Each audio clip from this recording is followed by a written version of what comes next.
The Boston Common is the oldest park in the United States.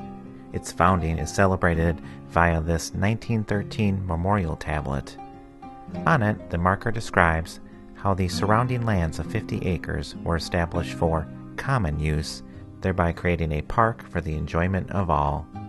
Located just a short distance from the Blackstone Memorial Tablet is the very first subway station, Park Street Subway. It was here on September 1st of 1897 that the very first subway car launched a new avenue of transportation for Americans.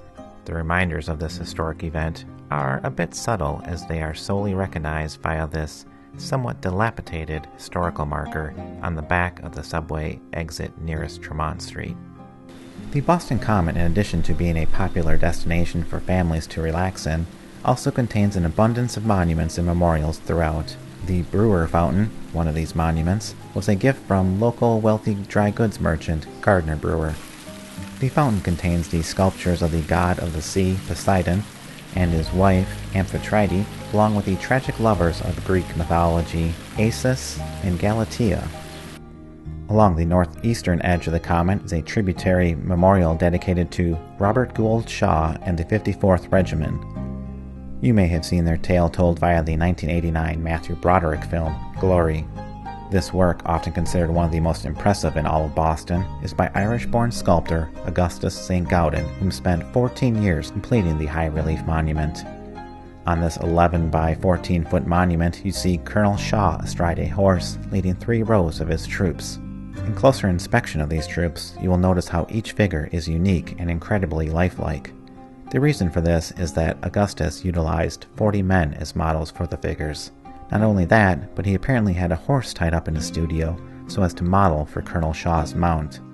Although there are no formal public markers to signify as such, it was here, right near the frog pond, that public hangings were still executed up until 1817.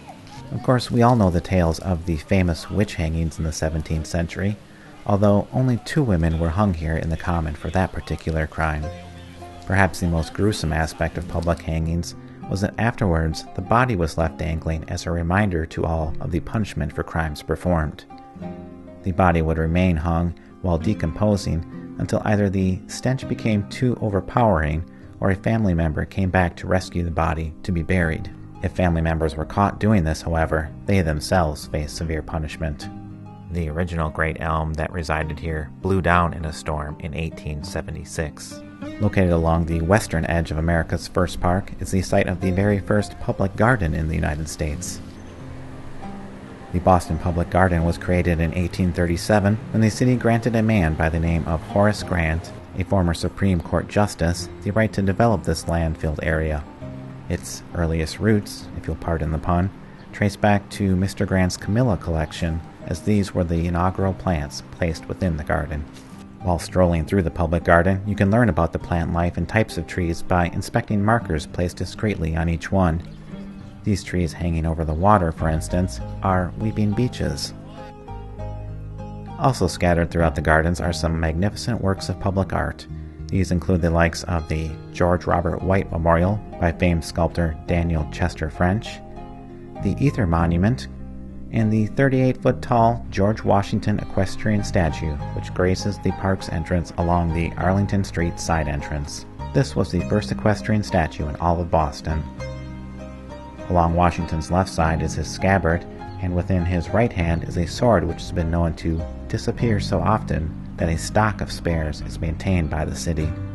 Upon its unveiling on July 3rd of 1869, this statue finally gave Boston the fitting tribute to Washington, which it had sought for 39 years since a failed attempt to rename Boston Common to Washington Park. When you're ready to rest your weary legs, feel free to take some time to enjoy one of the many park benches around here. I'm currently sitting on the Good Will Hunting bench, as filmed in the 1997 film Good Will Hunting. In the scene filmed on this bench, we see Robin Williams' character giving Matt Damon some sound advice on love. And lastly, if you're seeking to entertain the little ones, the spot for you to visit is the adorable Make Way for Ducklings statues. These statues depict Mrs. Mallard and her 8 ducklings looking for a home as told via the 1941 Robert McCloskey book. Children are actually encouraged to climb atop and ride these bronze ducklings.